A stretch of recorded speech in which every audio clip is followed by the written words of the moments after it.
Olá, tudo bem? Bom dia, boa tarde, boa noite, boa madrugada, dependendo do momento em que você estiver acessando este conteúdo. Bom dia com um brinde ao nada, um brinde ao nada para quem me conhece, é o título do meu livro. Este aqui, Um Brinde ao Nada, que está aqui também, aqui na estante, para você não esquecer esse título. E também um brinde ao nada na caneca, olha só, aqui com água. Então, eu começo pedindo que você se inscreva nesse canal, @escritor Araújo, recomende, compartilhe, comente também, porque hoje é dia de falar sobre 4 livros que eu li recentemente, entre setembro e até esta altura de outubro. E eu tive muita sorte de ler esses livros com muito prazer e com muita, assim, muita satisfação, porque durante a leitura prazerosa, foi muito legal, e também a cada término do livro eu sentia que tinha feito uma travessia de aventura, de surpresas e de aprendizado também, porque a gente está sempre aprendendo na vida, na rua, com os amigos, nas relações de trabalho e com as leituras de livros também. O primeiro deles que eu quero comentar é esse aqui. É o livro do Paulo Betti, o ator e diretor muito conhecido, especialmente por obras da televisão e do cinema. Autobiografia Autorizada, que é também o título de uma peça que ele vem apresentando pelo Brasil afora, por várias regiões do Brasil, há muitos anos, há uns 10 anos. E o livro são as memórias dele, desde o nascimento dele em uma cidade do interior paulista, até a vinda da família para Sorocaba, para a cidade de Sorocaba, e os primeiros anos, a infância, as primeiras surpresas da infância, os primeiros personagens que ele conheceu e que o encantaram na infância, personagens do lugar em que ele viveu, e as primeiras encontros, assim, os primeiros encontros de relações sociais, desde a escola até os amigos, a descoberta da vocação para o teatro, e aí vai. Ele conta como se estivesse numa conversa, numa mesa de bar ou em conversa entre amigos. Ele é um excelente narrador e verbalmente, e essa excelência, essa qualidade, ele transpõe aqui para esse livro também. De modo que a impressão que você tem é de que tem um amigo conversando com você, contando as memórias, e você mergulhando nessas recordações, que são recordações suas também. Ele relembra coisas que a gente até tinha esquecido, ditados, costumes, reações de pessoas perante aí o mundo. Ele lembra que uma avó dele, por exemplo, não acreditava que o homem pisou na lua. Meu pai também não acreditava, entendeu? Aí você se identifica com... ele fala de propagandas, de épocas, de canções. É muito legal, assim, é um mergulho nas lembranças, nas recordações dele, que também, pela identificação, principalmente quem está na faixa etária dele, é também uma lembrança, um mergulho na própria memória, né? Relembrando, aí você também no relembrar dele, você também relembra as suas memórias, porque são memórias do Brasil, né? São memórias de quem viveu as últimas décadas intensamente, como ele e como nós também. Tá? Então é um livro que eu li, gostei, adorei e recomendo muito, tá bom?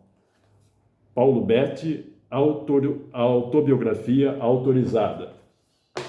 Outro livro que me surpreendeu bastante é um livro de contos do João Paulo Vieira. É um autor excelente. Contos em Realidade Aumentada. Contos em Realidade Aumentada. É um livro de 8 contos. Eu li o primeiro e já de cara entrei em contato com ele para elogiar o conto. Damião. Olha os títulos. Dona GG. Os Sacramentos de Adão Trindade. Cristo Redentor. O Cido da Patrulha. Angelina. Viagem de Volta. A Última Foto. Difícil aqui dizer qual é o melhor conto. Eu destaco 4 contos aqui entre os melhores, mas não que os outros não sejam bons. São ali por uma questão de gosto e de afinidade também, de surpresa e de histórias muito comoventes assim. E não esse livro prima pelas histórias, mas em vários aspectos. O João Paulo Vieira, primeiro, como é que eu começo? Ele surpreende pelo amadurecimento já no seu primeiro livro publicado, que é este aqui. Ele encontrou o estilo dele, o jeito de narrar, que para um escritor, é a coisa mais difícil, é a conquista mais difícil, você encontrar o seu jeito, o seu estilo de narrar. E o estilo dele se caracteriza por, eu vejo 3 aspectos. Primeiro, a forma como ele trabalha os diálogos.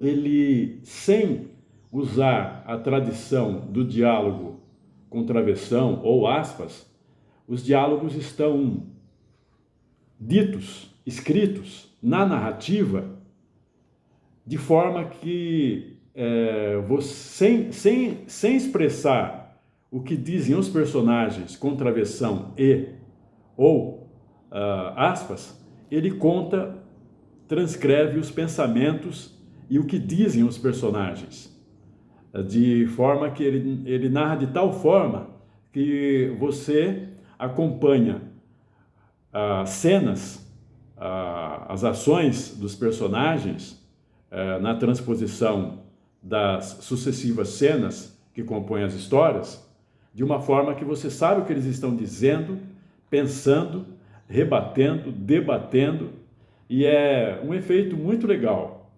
A outra questão é a narrativa rápida. O João Paulo Vieira, ele trabalha um aspecto do conto que é a velocidade narrativa. Como o conto geralmente é uma narrativa curta, então ele tem que ter uma intensidade maior do que a intensidade que a gente encontra no romance. Ele faz isso aqui. Os contos acontecem de forma rápida, acelerada, intensa, de forma que você não consegue deixar de ler até chegar ao final do conto. Você pode até, por uma necessidade ou outra, parar de suspender a leitura e fazer uma atividade e voltar. Claro, todos nós fazemos isso com contos, romances, ensaios, seja qualquer texto.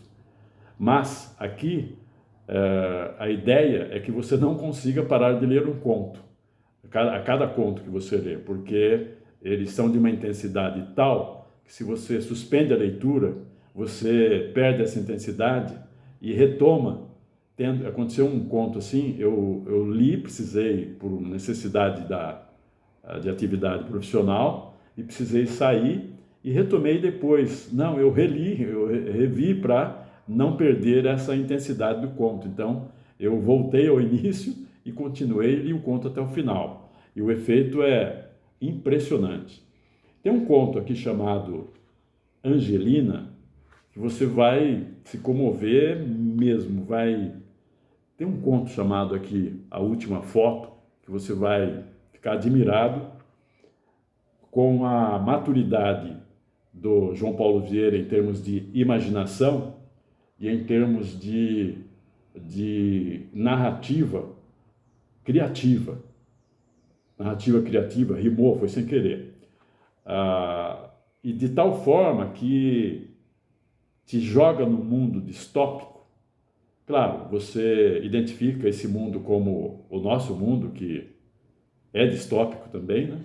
Mas de uma forma surpreendente, você não sabe como vai terminar o conto e você fica ansioso para que chegue ao final e tenha essa surpresa, esse conhecimento.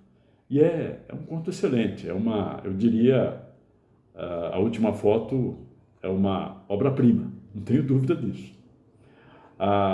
Assim como o conto Angelina também. O Angelina fala de muito do nosso tempo, calcado em questões como violência e infância, sonhos, de repente interrompidos. Não posso dar spoiler aqui porque é um conto curto e brilhante. O conto inicial, como eu falei, o Damião, me impressionou também. Tem a ver com futebol, tem a ver com sonhos também. E tem um outro conto, meio assim, linkado com o realismo mágico, o título do conto é Viagem de Volta. Também é uma surpresa e você depara com uma narrativa de suspense.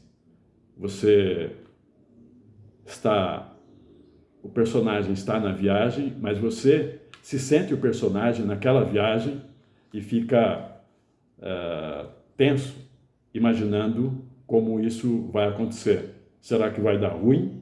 Ou você vai sair dessa trama de forma ilesa?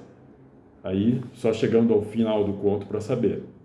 Você vai se surpreender também. Então, a surpresa é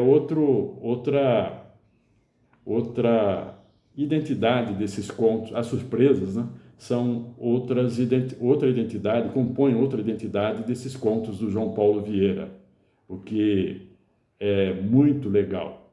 Contos para ler e reler. Com certeza, esse livro entra na minha lista de releituras. Muito bom. Recomendo demais. Outro livro que eu li e foi uma leitura, digamos, um prazer festivo, foi um livro, é um clássico brasileiro, do José Cândido de Carvalho, O Coronel e o Lobisomem. Esse livro tem um narrador, coronel, daquele coronel das antigas, em que ele manda num lugar e todo mundo o obedece. E aí de quem não o obedeça, porque ele ameaça, ele é bravo, ele também é bravateiro e é um personagem que atrai muito pela composição dele, no sentido de que ele é complexo, como eu disse, é bravateiro também, conta muita grandeza. Ele conta que é interessante a narrativa dele do encontro com uma onça e ele se saiu bem numa luta com uma onça. Numa luta com um lobisomem, que é aqui o destaque no título, ele também enfrentou o lobisomem numa luta renhida, aquela luta encarniçada. Ele se deu muito bem. E ele tem um encontro também com uma sereia. Ele se encantou, assim, do ponto de vista, vamos dizer, de encanto mesmo. Ele se encantou com a sereia, como se ela fosse uma mulher real, mas só que ele a abraça, quando ele a abraça, da cintura para baixo ela é peixe. E ele conta isso como uma aventura para se engrandecer, uma aventura encantada, uma aventura sobrenatural até, para dizer que é melhor que os outros. Ele se acha, ele é muito egocêntrico, ele é muito narcisista, e essas identidades pessoais dele influem nas relações sociais com os empregados. Ele é dono de uma propriedade rural, ele é muito atrai como personagem, mas o personagem em si é muito, como eu disse, grosseiro, narcisista, tem todos os defeitos. E a narrativa do autor aqui, do José Cândido de Carvalho, é inventiva, criativa, muito clara, e ele tem uma forma de tratar os diálogos também de um jeito muito particular. A cada parágrafo é seguida uma frase ou duas, ou seja, é seguida uma fala. Ele conta um parágrafo e termina o parágrafo com uma fala que remete, ou seja, que conclui o que ele foi narrado no parágrafo anterior, ou remete ao parágrafo seguinte. E o livro é inteiro assim. Nunca vi uma estrutura narrativa com esse estilo de contar a história. É legal, é muito bom. Eu diria que... E são muitos personagens, muitos casos, ele tem paixões platônicas, assim, irreais também, incríveis, e difíceis de serem tomadas como possibilidades. Uma das paixões platônicas dele é de uma mulher que é esposa de um amigo dele, entendeu? Então, tem essas coisas conflitantes. E nesse caso, ele acaba desiludido, mas em outros casos ele é bem sucedido. E é um cara falando de si mesmo o tempo todo, do quanto ele é corajoso, valente, melhor que os outros. Ele se acha melhor que os outros, né? E ele também, ao mesmo tempo em que tem uma vida de coronel privilegiada, ele também sofre reveses, perdas, perde dinheiro, sofre ameaças, e vive assim com vários amigos que, para identificar quem são os amigos reais ali, é difícil, porque as pessoas que se cercam dele, como ele é rico, é um coronel, as pessoas que se cercam dele, na verdade, são todas por interesse. Só uma, na verdade, gosta dele, é uma pessoa que o criou, uma mulher chamada Francisquinha, que o criou, e ela gosta dele, ela substitui como se fosse uma espécie de mãe dele, mas não é a mãe biológica. E são tantos personagens, e são tantos personagens que eu não tenho dúvida, e a narrativa é tão bem construída e cheia de aventuras e conflitos e idas e vindas, que eu não tenho dúvida em fazer uma comparação que você vai me criticar. Este é, sem dúvida, equivalente. Os livros nunca são iguais uns aos outros, mas do ponto de vista literário, das qualidades desse livro, este é equivalente ao 100 Anos de Solidão, do genial colombiano escritor Gabriel García Márquez. É, sem dúvida, o nosso 100 Anos de Solidão. Injustamente esquecido. Ele fez muito sucesso na década de 60, quando foi publicado, mas hoje está injustamente, não diria esquecido, mas quase esquecido.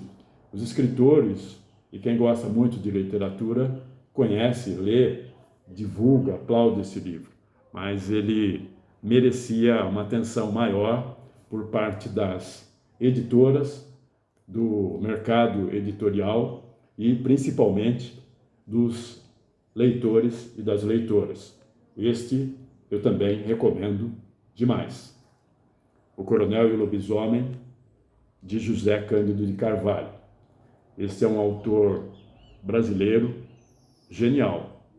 Ele tem um conto chamado Por que Lulu Bergantin não atravessou o Rubicon?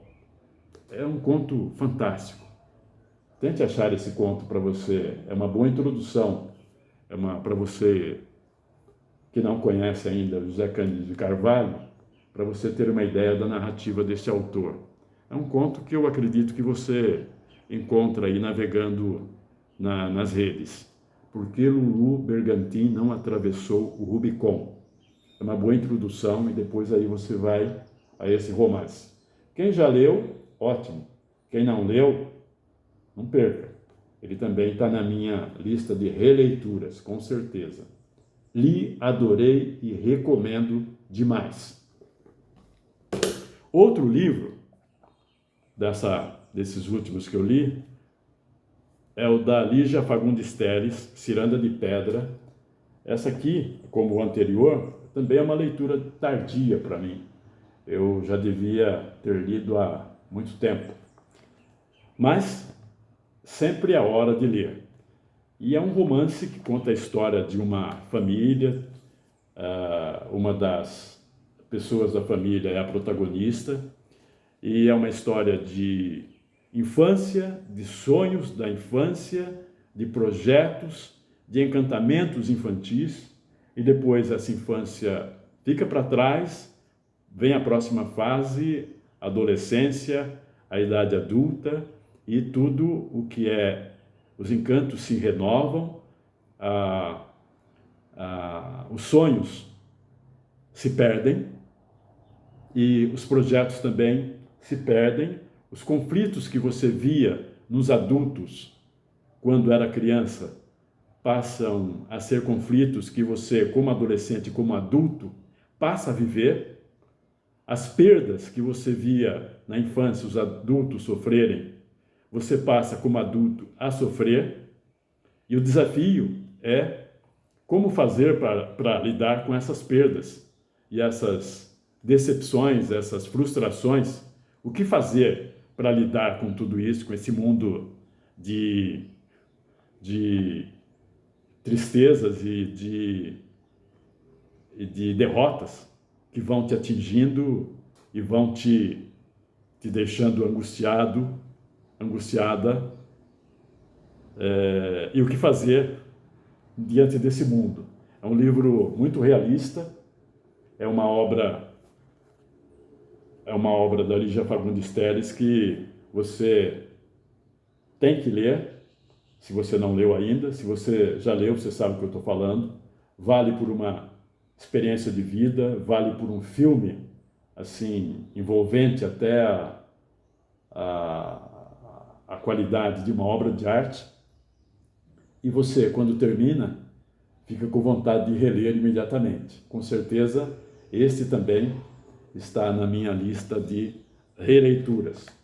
É um bom começo para quem quer mergulhar na obra desta grande autora brasileira, que foi ignorada pelo Nobel, infelizmente, pelo Nobel de Literatura. Ela merecia. Eu a conheci pessoalmente em duas ocasiões. Em 1980, na Biblioteca Mário de Andrade, em São Paulo, quando eu percorria São Paulo diariamente, e ela fez uma palestra. Era uma mulher, ela estava naquela época, ela tinha 50 e poucos, beirando perto dos 60 anos, era uma senhora muito bonita. A Lígia Fagundes Telles sempre foi uma mulher muito bonita e também muito simpática, muito afetuosa, tinha e tem muitos fãs, e é uma grande escritora brasileira, sem dúvida. E depois eu a vi no início dos anos 2000, em São Paulo também, no SESC, numa unidade do SESC, onde havia um evento e ela estava lá, já com mais idade, ela já estava na faixa dos 80 anos, e eu a vi, e eu sabia que ela era uma grande escritora. Eu já tinha lido um livro dela chamado Antes do Baile Verde, um livro de contos, famoso livro, muito bom, são obras-primas, contos excelentes. Eu já sabia da importância dela, mas ainda faltava eu ler mais livros dela. E infelizmente, nesses dois contatos, eu não, em 80, eu tinha 19 anos e não tinha lido nenhum livro dela ainda. E pouco depois eu li o Antes do Baile Verde. E depois, ou seja, eu não tinha ideia, eu sabia que era uma escritora conceituada, mas eu não tinha ideia do quanto ela era importante, por não ter lido ainda no primeiro encontro, na primeira vez que eu a vi fazendo uma palestra na Biblioteca Mário de Andrade. E depois, no segundo encontro, no início dos anos 2000, não lembro se em 2001 ou 2002, eu já sabia que ela já tinha lido Antes do Baile Verde, mas era um evento em que não tive tempo de conversar mais com ela. Eu só a cumprimentei e já conto essas duas ocasiões em que eu a vi pessoalmente como um grande privilégio de ter conhecido esta grande escritora brasileira, Lígia Fagundes Telles, pessoalmente. Foi muito bom. Esse livro, como eu disse, repito, está na minha lista de releituras. Então, esses são os 4 livros que eu li. Fico recentemente, já estou lendo outro, que daqui a pouco eu divulgo, depois eu venho aqui falar dele também. E tchau, com um brinde ao nada, tchau, com meu livro, que você encontra nas plataformas digitais, Amazon e Google Play. E também, se você é de Sorocaba, você encontra a versão física na Livraria Nobel, Avenida Barão de Tatuí, 867, e também no Espaço Cultural JF Estúdio, que fica no Largo São Bento 91. Nesses 2 pontos você encontra este livro na versão física, impressa. E, como eu disse, no Google Play e na Amazon você encontra a versão,